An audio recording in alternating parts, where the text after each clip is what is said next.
Unit 2 class 11वीं के हम एक्सरसाइज के क्वेश्चन कर रहे थे। यूनिट 2 है structure of atom. Structure of atom की एक्सरसाइज का question number 43। An ion with mass number 37 possesses 1 unit of negative charge. कोई आयन है जिसका कि मास नंबर 37 है, पोजेज 1 यूनिट नेगेटिव चार्ज, उसके ऊपर 1 यूनिट नेगेटिव चार्ज भी है।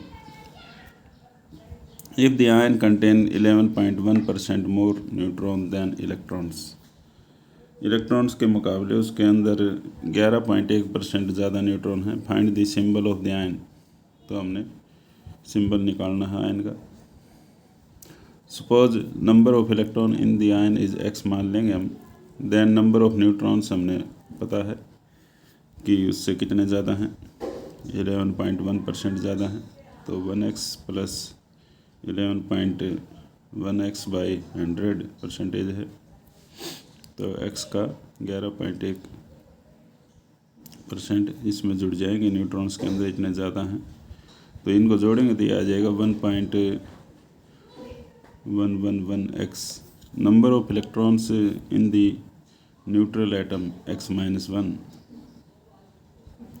हम लेके चले तो नंबर ऑफ प्रोटॉन्स क्या हो जाएंगे x-1। तो इलेक्ट्रॉन्स किसी भी न्यूट्रल एटम में x-1 हैं तो नंबर ऑफ प्रोटॉन्स भी क्या हो जाएंगे x-1,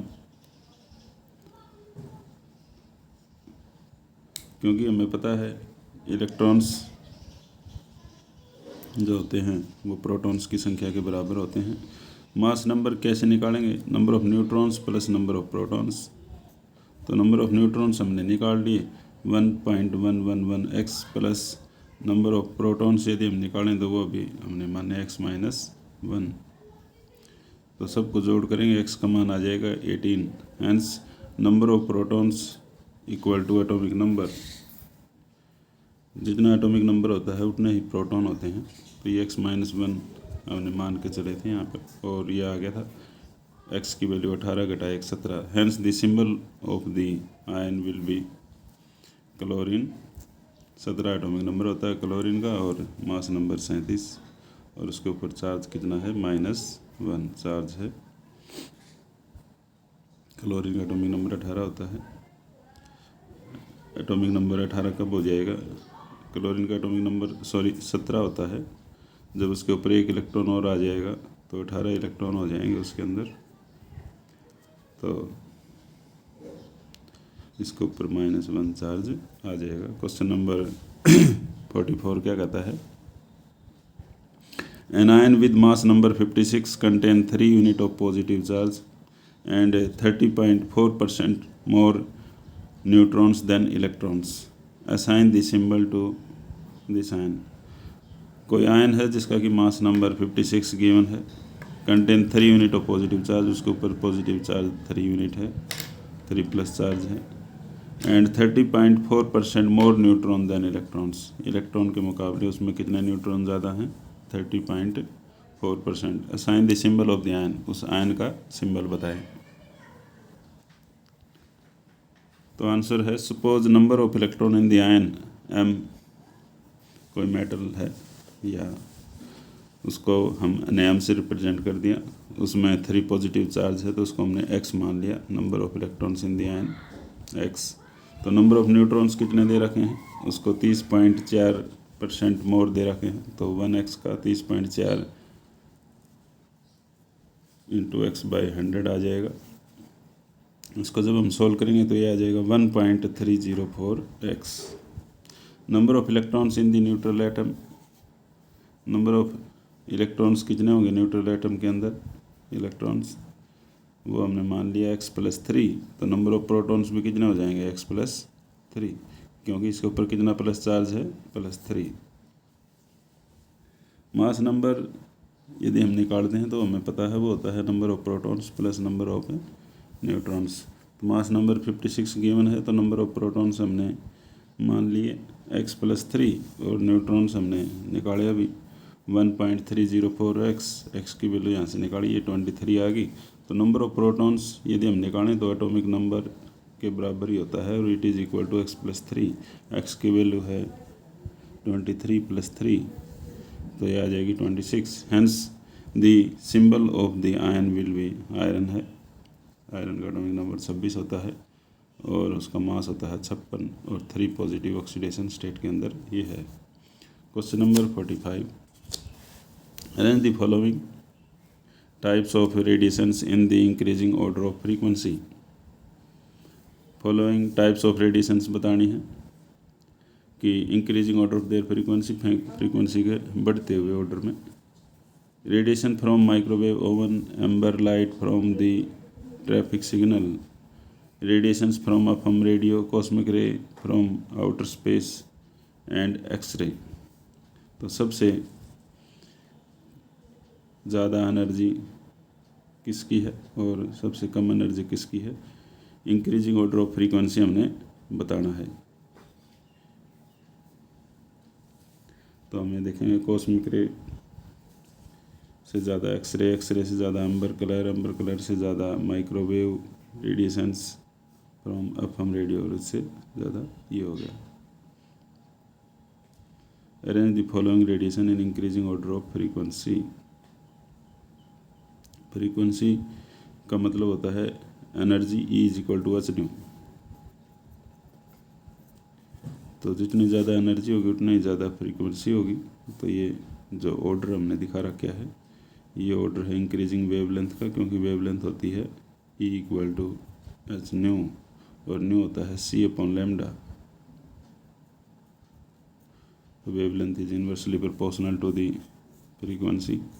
तो फ्रीक्वेंसी का ऑर्डर नहीं है, ये वेवलेंथ का ऑर्डर है, इंक्रीजिंग ऑर्डर ऑफ वेवलेंथ। इधर वेवलेंथ बढ़ेगी, वेवलेंथ इंक्रीज होगी, और इससे उल्टा जो यदि हम देखें तो वो फ्रीक्वेंसी बढ़ेगी। क्वेश्चन नंबर 46 क्या कहता है, nitrogen laser produce a radiations at a wavelength of 337.1 nanometre if the number of photon emitted is 5.6 10 की power 24, calculate the power of this laser. तो हमने नाइट्रोजन लेजर प्रोड्यूस करता है रेडिएशंस जिसकी वेवलेंथ 337.1 नैनोमीटर है। तो कितने इसमें नंबर ऑफ फोटोन्स एमिटेड होंगे, if the number of photon emitted given है 5.6 10 की power 24, calculate the power of this laser. तो हमने पावर कैलकुलेट करनी है। एनर्जी होती है E is equal to h nu, n is the number of photons. तो न्यू बराबर c/λ हम पुट कर देंगे। एन कितने दे रखे हैं नंबर ऑफ फोटॉन्स 5.6 10 की पावर 24, एच प्लैंक कांस्टेंट है 6.6 10 की power -34 joule second, c velocity of light है, भाग में वेवलेंथ 337.1 नैनोमीटर। तो एनर्जी निकल के आ जाएगी 3.3 10 की पावर 6 जूल। क्वेश्चन नंबर 47 है, neon gas is generally used in sign boards जो होते हैं उनमें नियॉन गैस भरी जाती है generally. If it emits strongly at 616 nanometre, calculate the frequency of emission. यदि ये जो नियॉन गैस है इसकी जो एमिट्स स्ट्रांगली एट 616 नैनोमीटर, इसकी यदि वेवलेंथ 616 नैनोमीटर, तो कैलकुलेट करनी है हमने इसकी frequency. Distance travel by the radiation in 30 second, distance कितना ट्रेवल करती है रेडिएशन 30 सेकेंड में। और एनर्जी ऑफ क्वांटम, ये जो क्वांटम की जो एनर्जी है वो निकालना है। Is equal to number of quanta present if it produce 2 joule of energy. तो नंबर ऑफ क्वांटा हमने निकालने हैं if it produce 2 joule of energy. यदि वो 2 जूल एनर्जी प्रोड्यूस करता है तो कितने नंबर ऑफ क्वांटा होंगे। आंसर है वेवलेंथ गिवन है 616 नैनोमीटर, इसको मीटर में बदल लेंगे, 10 की पावर -9 मीटर हो जाएगी। फ्रीक्वेंसी होती है mu is equal to c/λ, C velocity of light, और वेवलेंथ हमने गिवन है, वैल्यू पुट कर दी है आगे 4.87 10 की पावर 14 पर सेकंड। मीटर से मीटर कट गया, फ्रीक्वेंसी की यूनिट होती है पर सेकंड। बी पार्ट है वेलोसिटी ऑफ रेडिएशंस। हमें पता है वेलोसिटी ऑफ लाइट जो होती है 3.0 10 की पावर 8 मीटर पर second. Distance travel by 30 second, 30 second में कितना डिस्टेंस ट्रेवल करेगी। तो हमने 1 सेकंड में इतना करेगी तो 30 सेकंड में हमने गुणा कर दिया 30 से, तो ये आ जाएगी 9.0 मीटर। तो एनर्जी निकालो। सी पॉइंट में कहता है एनर्जी होती है E=H होता है प्लैंक कांस्टेंट, और में होता है C/λ frequency of light equal to speed बार भाग में वेवलेंथ। ये सारी वैल्यू हमने पुट कर दी। एच की वैल्यू, वेलोसिटी ऑफ लाइट और वेवलेंथ जो हमने क्वेश्चन में गिवन है। तो ये एनर्जी आ जाएगी 32.27 10⁻20 जूल। तो कहता है कि नंबर ऑफ क्वांटा निकालो 2 जूल एनर्जी के लिए। तो 2 जूल में कितने क्वांटा होंगे, तो टोटल एनर्जी है 2 जूल, और क्वांटा की एनर्जी कितनी है, एक क्वांटा की energy E=H for the N की वैल्यू यहाँ पर 1 है। तो टोटल 2 एनर्जी है 2 जूल, और भाग में एक क्वांटा की जो एनर्जी है उससे भाग दे देंगे तो टोटल नंबर ऑफ फोटॉन्स आ जाएंगे वो 6.2 10⁻18। Question number 48। In astronomical observation signal observed from the distant star are generally weak. जो स्टार से जो सिग्नल आते हैं वो जनरली वीक आते हैं एस्ट्रोनॉमिकल ऑब्जर्वेशंस के अंदर। If the photons detector receive a total of 3.15 10⁻8 joule from the radiations of 600 nanometre, calculate the number of photons received by the detector. यदि फोटोन डिटेक्टर कितना रिसीव करता है, कितनी energy, 3.15 10⁻8 joule from the radiations of 600 nanometre की जो wavelength है उससे इतनी एनर्जी रिसीव करता है। Calculate the number of photon receive, तो फोटोन निकालने हैं, डिटेक्टर कितना रिसीव करेगा। एनर्जी ऑफ 1 फोटोन में कैसे निकालेंगे, E=H नहीं होता है, H होता है प्लैंक कांस्टेंट भी होता है C/λ, सारी वैल्यू पुट कर दी। H प्लैंक कांस्टेंट होगा, C वेलोसिटी ऑफ लाइट होगी, लैम्डा हमने क्वेश्चन में गिवन है 600, तो इसको हमने मीटर में बदल लिया, 600 नैनोमीटर को 10⁻9 मीटर सोल्व किया, तो ये एनर्जी ऑफ 1 फोटोन आ जाएगी। Calculate the number of photons, तो 1 फोटोन की एनर्जी आ गई। तो टोटल एनर्जी रिसीव हुई इतनी, तो एक फोटोन की एनर्जी है इतनी, तो total number of photons calculate कर लेंगे। टोटल एनर्जी भाग में एनर्जी ऑफ 1 फोटोन, ये आ जाएगा लगभग 10 फोटोन। उसके बाद में है क्वेश्चन नंबर 49। इसमें क्या कहता है, life time of a molecules is the life time of the molecules in the excited state are often measure by using pulse radiation source of duration nearly in the nano second range. Nano second range में यदि हम निकालें life time किसी भी molecule का जो excited state में है, और radiation some source duration nearly the nano seconds, कोई मॉलिक्यूल है एक्साइटेड स्टेट में है, उसकी हम एनर्जी पल्स रेडिएशन से यदि हम निकालते हैं, उसकी जो ड्यूरेशन होती है वो नैनो सेकेंड में होती है। If the radiation source has the duration of 2 nano second, यदि रेडिएशन सोर्स है उसकी जो ड्यूरेशन है 2 नैनो सेकेंड है, and the number of photon emitted during the pulse source is 2.5 10⁻15, और नंबर ऑफ फोटोन कितने एमिट करता है 2.5 10⁻15। Calculate the energy of source, तो एनर्जी हमने सोर्स की निकालनी है। फ्रीक्वेंसी होता है it is equal to 1/2 × 10⁻⁹ second, it is equal to, तो एनर्जी हम निकाल लेंगे। If the radiation has the duration of 2 nano second, frequency होता है 1 ड्यूरेशन, तो ड्यूरेशन का हमने निकाल लिया, तो ये आ जाएगा पर सेकंड के अंदर फ्रीक्वेंसी निकालने के बाद में हमने एनर्जी निकाली। एनर्जी होती है NH/ν, एन होते हैं नंबर ऑफ फोटॉन्स, ये नंबर ऑफ फोटॉन्स क्वेश्चन में गिवन है 2.5 10⁻15 इंटू H प्लैंक कांस्टेंट हो गया, म्यू फ्रीक्वेंसी ऑफ लाइट होगी, तो ये वैल्यू आ जाएगी एनर्जी की 8.28 10⁻−10 joule. Question number 50। The longest wavelength doublet absorbed transition is observed at 589 and 589.6 nanometre कोई जो लॉन्गेस्ट वेवलेंथ है वो डबलेट दे रहा है एब्जॉर्प्शन की, दो अलग अलग ट्रांजिशन आ रही हैं 589 और 589.6 nanometre. Calculate the frequency of the each transition, हर ट्रांजिशन की हमने फ्रीक्वेंसी निकालनी है। And the energy difference between the two excited state, और दो एक्साइटेड स्टेट्स के बीच में कितना एनर्जी का डिफरेंस है वो भी कैलकुलेट करना है। वेवलेंथ पहली गिवन है 589, इसको हम मीटर में बदल लेंगे, 10⁻⁻9 से मल्टीप्लाई कर देंगे क्योंकि 1 नैनोमीटर में होता है 10⁻⁹ मीटर। तो फ्रीक्वेंसी निकाल लेंगे। पहली वेवलेंथ की फ्रीक्वेंसी होती है म्यू = c/λ1, फ्रीक्वेंसी फर्स्ट है तो वेवलेंथ फर्स्ट ले लें इसको, तो ये आ जाएगी 589 × 10⁻⁹ वेलोसिटी ऑफ लाइट से हम इसको भाग दे देंगे तो ये आ जाएगी 5.10⁻⁴ आ गया। इसी तरह दूसरी वेवलेंथ हमें गिवन है 589.6, इसको भी मीटर में बदल लिया और इसकी भी वेवलेंथ हमने फ्रीक्वेंसी हमने निकाल ली, μ2 = c/λ2, तो ये आ जाएगी वेलोसिटी ऑफ लाइट भाग में λ2 589.6 10⁻⁹, ये निकाल लेंगे तो 5.0 × 10⁻14 आ गई।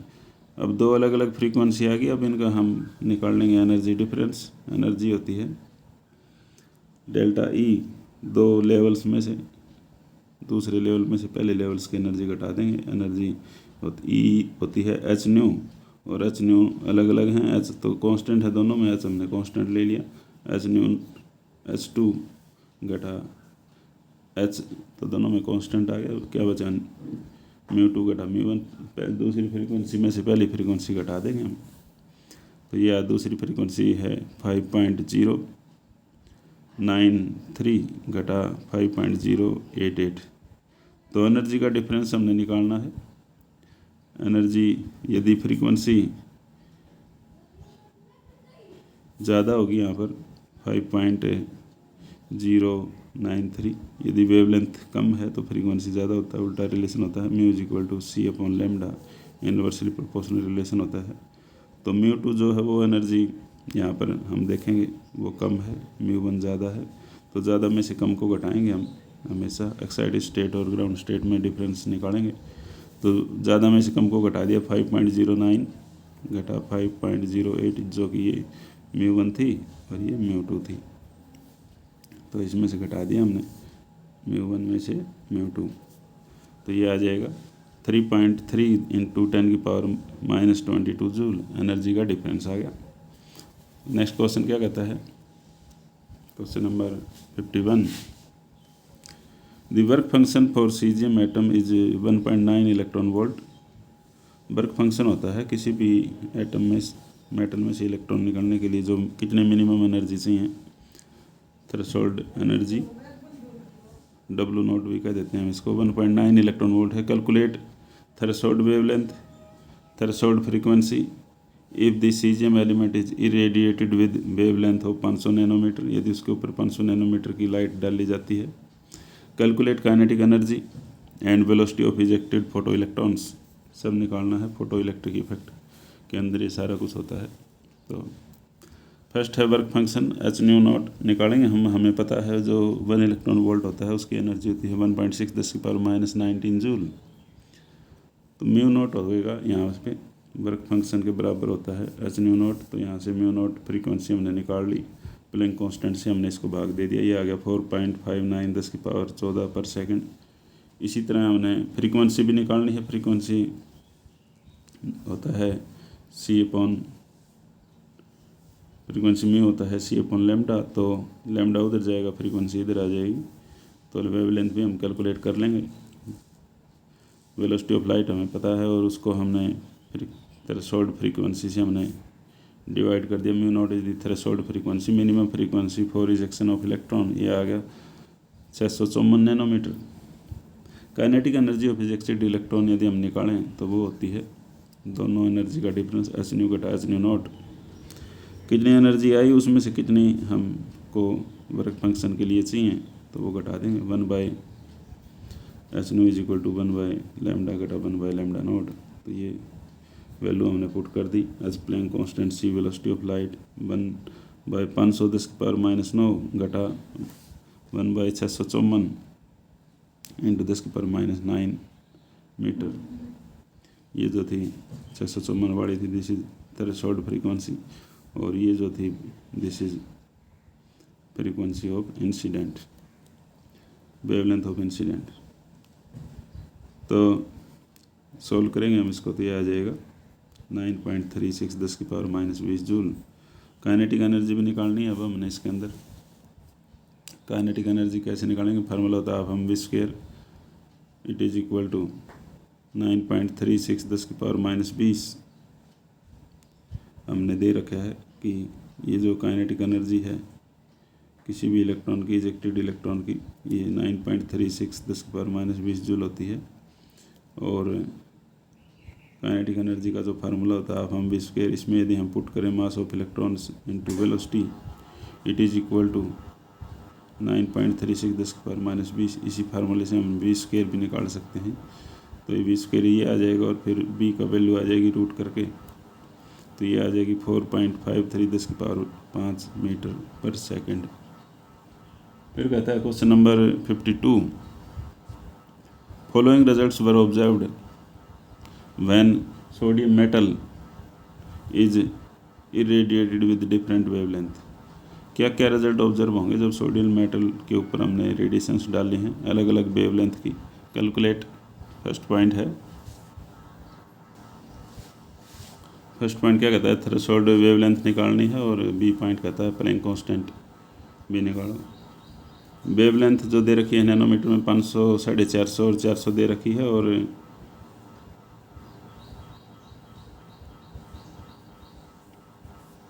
ये दे रखा है दूसरी जो फ्रीक्वेंसी इनटू 10⁻⁻6 मीटर पर सेकंड, 2.55, 4.35 और 5.20 हमको गिवन है। Suppose threshold energy lambda naught nanometre है, और लैम्डा नॉट नैनोमीटर को हमने मीटर में बदल दिया।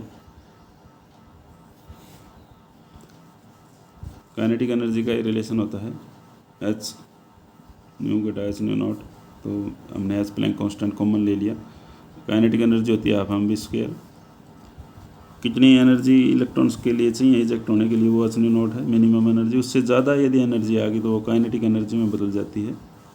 तो h nu is equal to 1/λ घटा 1/λ naught is equal to half M we square. Mu frequency होती है, और इसको हमने वेवलेंथ में कन्वर्ट कर लिया, mu is equal to c/λ। C हमने कॉमन ले लिया। Substituting the given result of the 3 experiment we get, तीनों एक्सपेरिमेंट के ये जो अलग अलग हमने सारी जो वैल्यू थी हमने लिख दी। इधर हमने वेवलेंथ दे रखी थी, इधर हमने फ्रीक्वेंसी दे रखी थी,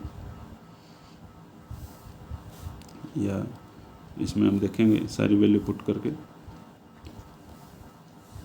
hc/10⁻⁹ 1/500 घटा 1/λ नॉट, इसको हमने it is equal to 1/2 m 2.55 10⁶ का वोल्टवाइज करेंगे हम यहाँ पर।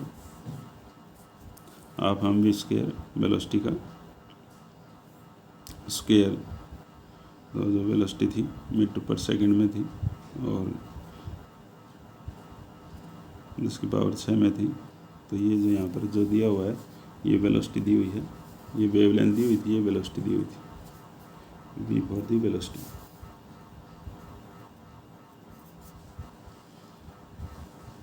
फार्मूले के अंदर हमने पुट कर दी, इसमें half M we square v की जगह पर वेलोसिटी पुट कर दी पहले एक्सपेरिमेंट में 2.55 इंटू 10⁶, और वेवलेंथ जो हमारे पास गिवन थी फर्स्ट एक्सपेरिमेंट के हिसाब से 500, और एच न्यू और 10⁻⁹, इसको हमने बदल दिया नैनोमीटर से मीटर के अंदर। सपोज वेवलेंथ लैम्डा नैनोमीटर कितनी है, 10⁻⁹ मीटर। ये हमने कॉमन ले लिया वेवलेंथ में से, ठीक है। तो क्योंकि दोनों के अंदर ये है 10⁻⁹ भाग में। फिर दूसरे केस में हमने क्या किया, 500 की जगह पर हमने 450 रख दिया, और तीसरे में हमने 400 रख दिया। बाकी इसकी जो वेलोसिटी थी दूसरे केस में 450 के लिए 4.35 थी, और 400 के लिए 5.20 थी। सारी इक्वेशन 1 to 3 हमने लेके चल पड़े। Dividing equation 2 by equation 1, equation 2 को 1 से हम भाग दे देंगे, डिवाइडिंग इक्वेशन 2 बाई इक्वेशन 1, तो 1/2 कर देंगे हम यहाँ पर, तो इक्वेशन 1 भाग में 2 कर देंगे, जो कटता होगा वो कट जाएगा, जो बचेगा वो ये बचेगा कि इधर 2/1 कर दिया, 2/1, ऊपर 2 नीचे 1, ऐसे 2/1, तो इक्वेशन 2 ऊपर है, नीचे इक्वेशन 1 है, तो इक्वेशन 2 ऊपर कौन सी है, ये वाली है, और 1 ये वाली है, भाग देंगे तो ऊपर क्या बच जाएगा, तो ये जो ऊपर वाली थी 500, नीचे वाली थी 450, इसको जब हम सोल्व करेंगे भाग देने के बाद में, तो ऊपर 4.35 था, नीचे 2.55 था, बाकी सब कट के ये बच गया। इसी तरह इसको इक्वेशन को पूरी को हमने सोल्व किया, तो lambda naught is equal to ये सारा आ गया, इसके इक्वल 2.619, और लैम्डा नोट की यदि हमसे यहाँ से वैल्यू निकाली तो ये आ जाएगी 531 nanometre. Substituting this value in equation 3, जो इक्वेशन 3 है उसमें ये वैल्यू हम पुट कर देंगे लैम्डा नोट की यहाँ पर, तो एच आ जाएगा Planck constant 6.6 10⁻³ joule. Question number 53 क्या कहता है, the ejection of photo electron from the silver metal in the photo electric effect, कोई इजेक्शन ऑफ फोटो इलेक्ट्रॉन्स हो रहे हैं सिल्वर मेटल से, फोटो इलेक्ट्रिक इफेक्ट के द्वारा ये होता है एक्सपेरिमेंट में, can be stopped by the applying a voltage of a 0.35 electron volt, और ये जो है स्टॉप हो जाएगा जब यदि हम इतनी वोल्टेज दें, when the radiations 256.7 nanometre used, radiation जो यूज़ करेंगे 256.7 नैनोमीटर यूज़ करेंगे। Calculate the work function for silver metal, silver metal के लिए हमने वर्क फंक्शन निकालना है। एनर्जी ऑफ इंसिडेंट रेडिएशंस हमें पता है होती है, it is equal to work function plus kinetic energy of the photo electrons, जितनी एनर्जी आती है इंसिडेंट रेडिएशंस की वो इक्वल होती है वर्क फंक्शन के plus kinetic energy of the photo electron की। ज़्यादा आएगी तो वो काइनेटिक एनर्जी में बदल जाएगी, और कम से कम हमें कितनी एनर्जी चाहिए फोटो इलेक्ट्रॉन इजेक्ट करने के लिए, वर्क फंक्शन के बराबर। एनर्जी ऑफ इंसिडेंट रेडिएशन का फार्मूला होता है E=h/ν, और न्यू को हम लिख सकते हैं C/λ। वैल्यू पुट कर दिया प्लैंक कांस्टेंट की, C वेलोसिटी ऑफ लाइट की, और वेवलेंथ हमने गिवन है 256.7 10⁻⁹ मीटर, तो एनर्जी यहाँ से निकल के आ गई 4.83 या 7.7 10⁻⁹ जूल को इलेक्ट्रॉन वोल्ट में बदल दिया, क्योंकि एक इलेक्ट्रॉन वोल्ट होता है 1.6 10⁻⁹ joule. The potential applied give the kinetic energy to the electrons, hence kinetic energy of electrons 0.35 electron volt, hence work function it is equal to, work function कितना हो जाएगा, घटा देंगे हम, फार्मूला लगा देंगे ये वाला कि वर्क फंक्शन और काइनेटिक एनर्जी वाला, तो जितनी एक्सेस है, जितनी काइनेटिक एनर्जी है जो इंसिडेंट्स में से घटा देंगे तो वर्क फंक्शन आ जाएगा 4.48 इलेक्ट्रॉन वोल्ट। क्वेश्चन नंबर 54 कहता है, if photon of wavelength 150 picometre, किसी फोटोन की जो वेवलेंथ है 150 पिकोमीटर है, strike an atom of one of its inner bound electron is ejected out with a velocity of 1.5 10⁻⁷ metre पर second, calculate the energy with which it is bound to the nucleus. कोई भी photon है जिसकी wavelength 150 nanometre है, जो strike करता है atom के ऊपर, end of inner bound electron is ejected, और उसमें से इलेक्ट्रॉन निकलते हैं जिसकी वेलोसिटी है इतनी, कैलकुलेट करो energy with which bound the nucleus to the nucleus, energy calculate करनी है, कितनी एनर्जी हमने लेके चले हैं कि वो टकरा रहा है। इंसिडेंट एनर्जी ऑफ फोटोन हमें पता है क्या होती है, h/ν होती है, न्यू होता है C/λ, H Planck constant, C velocity of light, और 150 मीटर पिकोमीटर की जो वेवलेंथ है वो स्ट्राइक कर रही है, तो हमने यहाँ पर सारी वैल्यू पुट कर दी, तो एनर्जी ऑफ इंसिडेंट फोटोन आ गई 13.25 10⁻⁻16 joule. Energy of ejected electron यदि हम निकालें, इजेक्टेड इलेक्ट्रॉन की जो एनर्जी होती है वो होती है kinetic energy of m², of m मास होता है इलेक्ट्रॉन का, ये 9.11 10⁻31 किलोग्राम वेलोसिटी हमने दे रखी है यहाँ पर, 1.5 10⁻⁷ मीटर पर सेकंड का होल स्क्वायर। ये सॉल्व करेंगे तो एनर्जी ऑफ इजेक्टेड इलेक्ट्रॉन आ जाएगी 1.0 10⁻⁻16 joule. Energy with which electron has bound to nucleus, कितनी एनर्जी है जो न्यूक्लियस से बाउंड करता है, तो 13.25 10⁻⁻16 में से हम घटा देंगे 1.0 10⁻⁻16 जूल, तो ये आ जाएगी। कैलकुलेट करेंगे तो 12.2 10⁻⁻16 जूल। इसको इलेक्ट्रॉन वोल्ट में बदलेंगे तो इसको हमने 1.6 10⁻⁻19 से भाग दे देंगे, ये आ जाएगी 7.63 10⁻³ इलेक्ट्रॉन वोल्ट। तो ये एनर्जी हमारी आ गई with which bound the nucleus. Energy with which electrons was bound to the nucleus, कितनी एनर्जी चाहिए जिससे कि वो न्यूक्लियस बाहर निकल सकें, थ्रेशोल्ड फ्रीक्वेंसी हम इसको कह देंगे। उसके बाद में है 2.55 55 नंबर क्वेश्चन है, emission transition in the Paschen series.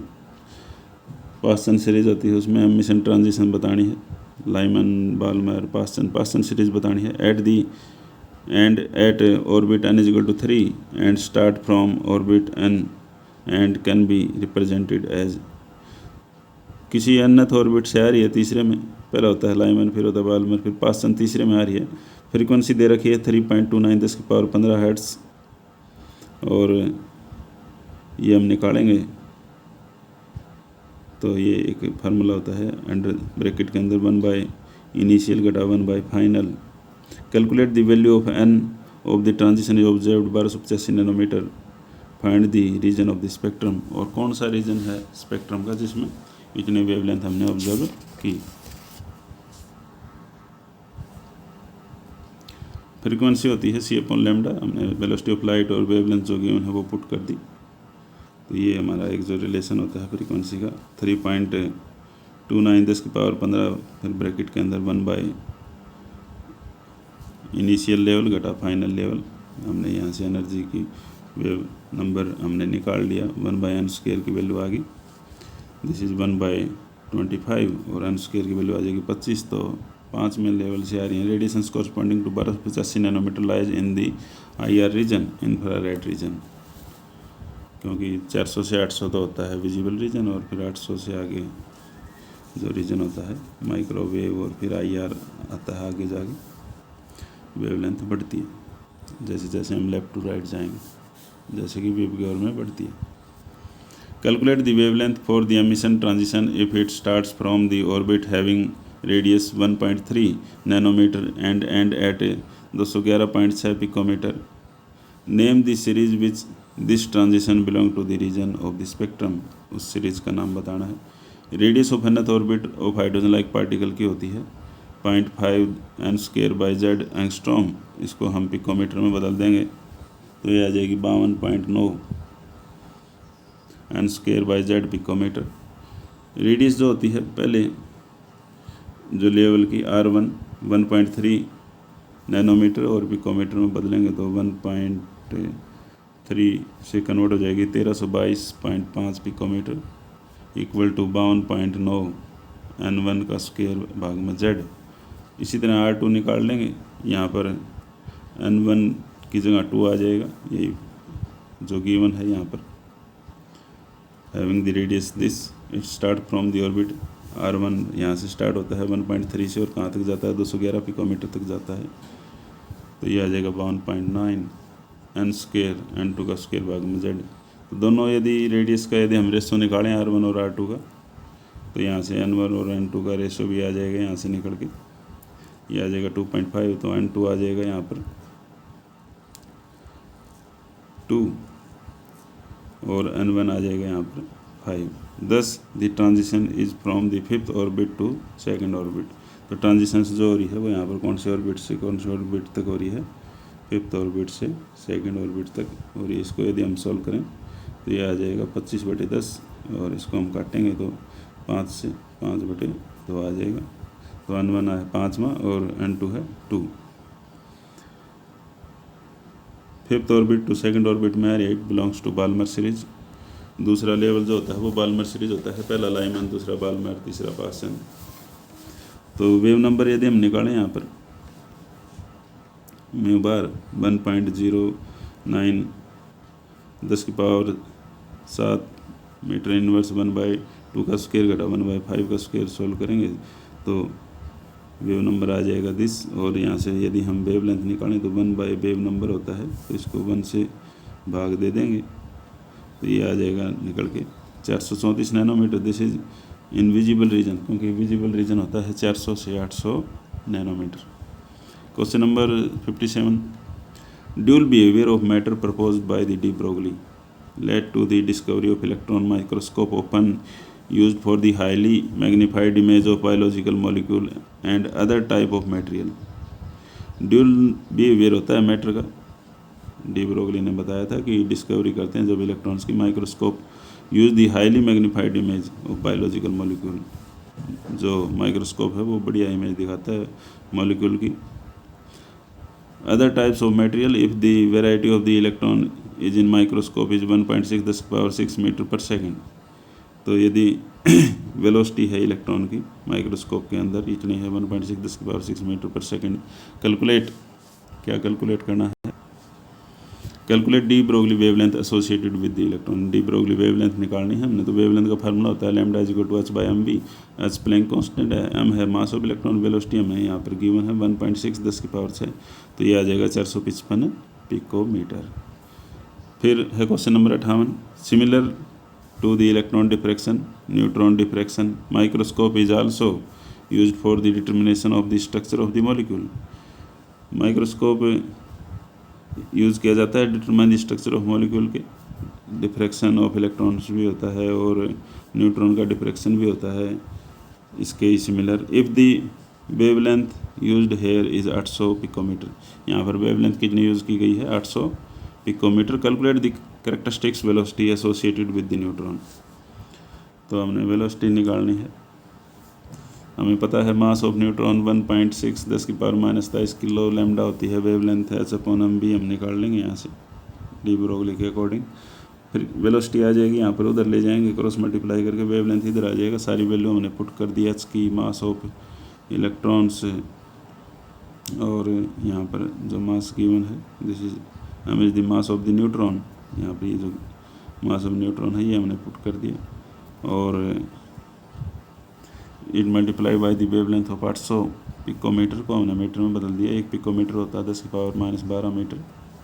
तो वेवलेंथ कैलकुलेट की हमने सारे फार्मूले से, तो ये आ गई 4.94 10⁻4 मीटर पर सेकेंड। क्वेश्चन नंबर 59 क्या कहता है?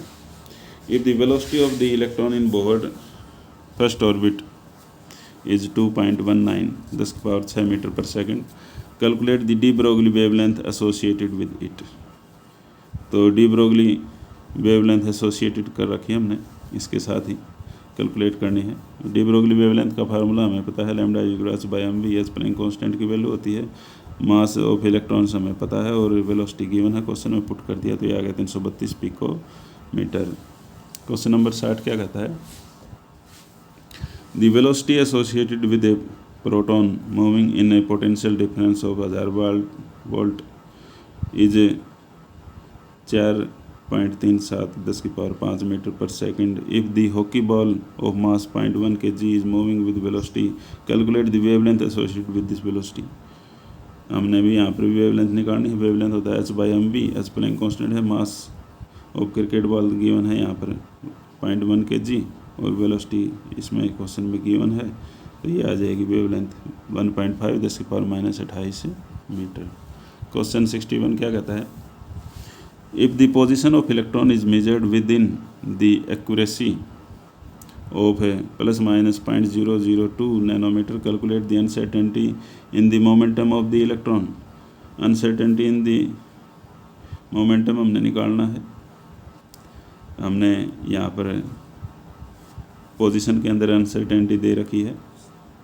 Suppose momentum of electron h/4 pi into 0.05 nanometer, is there any problem in defining this value? तो हमने यहाँ पर डेल्टा एक्स क्वेश्चन में गिवन है, uncertainty in the position 0.002 nanometre, इसको हमने नैनोमीटर को मीटर में हमने बदल लिया, यह आ गया 2 × 10⁻12 मीटर। ठीक है, तो इसको डेल्टा एक्स हमने गिवन है, डेल्टा एक्स है uncertainty in the position. Heisenberg uncertainty principle हमने लगा दिया, डेल्टा एक्स से delta p equal to h/4 delta p यदि हम निकालें तो वो आ जाएगा h/, इधर डेल्टा एक्स को इधर मल्टीप्लाई कर दिया, प्लैंक कांस्टेंट की वैल्यू पुट कर दी, 4 पाई होता है 3.14 इंटू डेल्टा एक्स दे रखा है 2 × 10⁻12 मीटर। यहाँ से हमने चेंज इन मोमेंटम निकाल लिया, या अनसर्टेनिटी इन दी मोमेंटम, यह आ जाएगा 2.6 10⁻23 किलोग्राम पर मीटर। एक्चुअल मोमेंटम जो होता है वो इस फार्मूले से हम निकालते हैं, h/4 pi into 0.05 nanometre. Actual जो पोजीशन के अंदर जो चेंज है वो हमने सारी वैल्यू पुट की, वो आ गई 1.05 10⁻24 किलोग्राम मीटर पर second. It cannot be defined as the actual magnitude of the momentum is smaller than the uncertainty। तो ये कहता है कि it cannot be defined as actual magnitude of the momentum is smaller than uncertainty। uncertainty से ये smaller है तो ये हमें कैलकुलेट नहीं कर सकते। क्वेश्चन नंबर 62 क्या कहता है,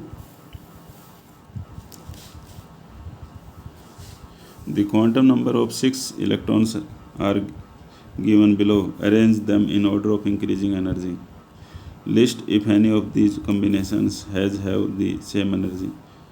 तो क्वांटम नंबर के हिसाब से अरेंज करना है हमने इंक्रीजिंग ऑर्डर ऑफ एनर्जी में। एन की वैल्यू 4 है तो एल की वैल्यू 2 है, ml-2 ms जो है वो -1/2, एन की वैल्यू 3, एल की value 2 ml-1 ms plus half, n4l1 ml0 ms plus half, n3l2 ml-2 ms minus half, n3l1 ml-1 ms plus half, n4l1 ml0 ms plus half. The orbital occupied the electrons are 4d, पहले के अंदर 4d आएगी, n4 है तो l की value 2 है तो d होगी 4d। इसमें 3d आएगा, 3 है n की वैल्यू और l की वैल्यू 2 है तो d आएगा। फिर इसमें थर्ड वाले में आएगा 4p, 4 है तो l की वैल्यू 1 है तो p आएगा ऑर्बिटल। फिर फोर्थ है 3d, इसी तरह फिफ्थ है 3p और सिक्स्थ है 4p। The energy will be in the order, energy का ऑर्डर ये हो जाएगा, सबसे कम एनर्जी होती है 3p की, उससे ज़्यादा होती है 3d दोनों की यहाँ पर बराबर है। फिर 3d से ज़्यादा 4p भी दोनों की बराबर है, यहाँ पर छठे की और तीसरे की, यहाँ पर दूसरे और चौथे की 3d बराबर थी, और सबसे ज़्यादा एनर्जी होती है 4d की। तो ये हमने इंक्रीजिंग ऑर्डर ऑफ एनर्जी लिख दिया। क्वेश्चन नंबर 63 क्या कहता है, bromine atom possesses 35 electron, bromine में 35 इलेक्ट्रॉन होते हैं, contain 6 electron in 2p orbital and 6 electron in 3p orbitals, 5 electron in 4p orbitals, which of these electrons experience the lowest effective nuclear charge. इनमें किसमें, in which of these electrons experience the lowest effective nuclear charge, किसमें lowest effective nuclear charge experience होगा वो हमें बताना है। 4p electrons being the farthest from the nucleus, 4p है वो बहुत दूर है, experience the lowest effective nuclear charge, वो लोवेस्ट इफेक्टिव न्यूक्लियर चार्ज देगा क्योंकि वो दूर हो जाएगा। For the calculation of exact effective nuclear charge, Slater rule के अंदर हम पढ़ते थे जो इफेक्टिव न्यूक्लियर चार्ज होता है वो एक्चुअल न्यूक्लियर चार्ज घटा शेल्डिंग स्क्रीनिंग कांस्टेंट होता है। दिस में be applied to the bromine item as follow, जो कि ब्रोमीन आइटम के ऊपर ऐसे लगेगा। ब्रोमीन है तो 35 एटॉमिक नंबर है, इसको लिखेंगे 1s2 2s2 2p6 3s2 3p6 3d10 4s2 4p5। तो ये हम लेके चलते हैं 4 2p6 for the effective nuclear charge, S is equal to screening constant होता है 0.35 × 7, 0.35 × 7 करेंगे हम, और 7 इलेक्ट्रॉन्स हैं, 0.35 से हम इसको मल्टीप्लाई करेंगे बार वाले सेल के अंदर, ये 7 इलेक्ट्रॉन है, इसको n को मल्टीप्लाई करेंगे हम 0.35 × 7 प्लस स्क्रीनिंग कांस्टेंट की हम वैल्यू निकालेंगे। जो 2 इलेक्ट्रॉन्स हैं वो जो हैं n-1 में हैं, उसको मल्टीप्लाई करेंगे 8.85 को 2 से, तो ये मल्टीप्लाई हो जाएगा, ये सारा कुछ सोल्व करेंगे, निकालेंगे 4.15। ऐसे द स्क्रीनिंग कांस्टेंट निकल के आ गया। Effective nuclear charge Z nuclear charge होता है, इसमें हमने पुट कर दिए value. Z effective is equal to for the 2p electron, 2p electron के लिए हमने निकालना है जेड इफेक्टिव। 35 घटा 4.15 ये आ जाएगा 30.85।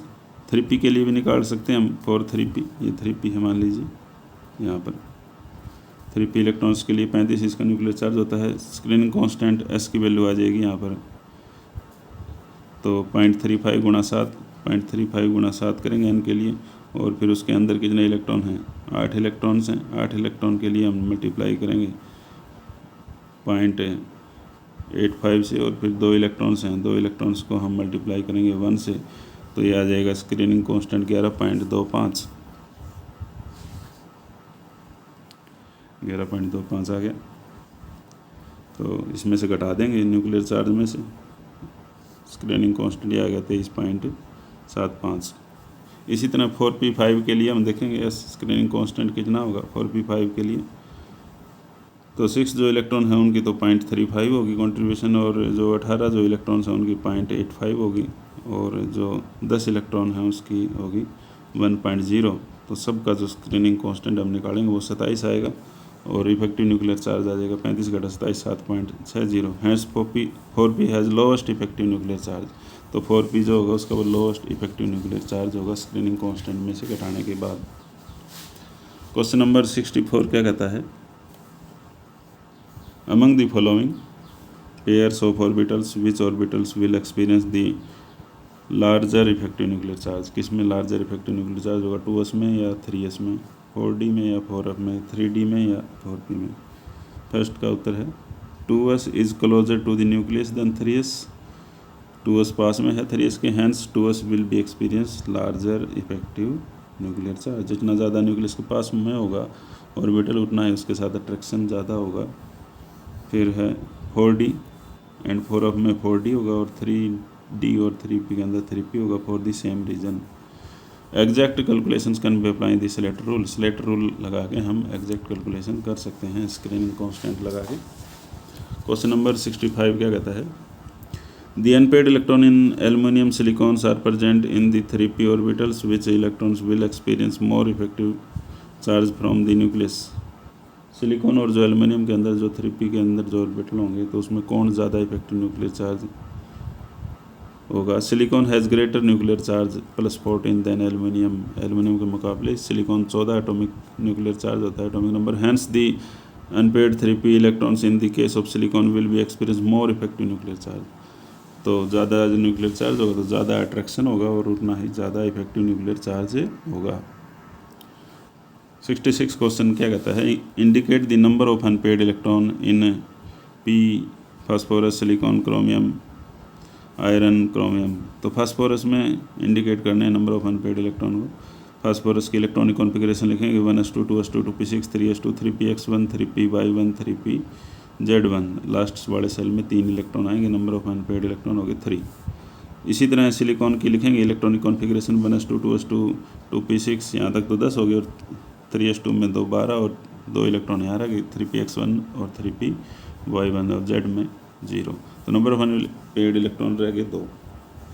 तो इसमें जब हम लिखते हैं p के अंदर 3 हैं तो 3 भरेंगे पहले एक एक, इसी तरह यहाँ पर 2 भरेंगे तो 2 अनपेड इलेक्ट्रॉन हो गए।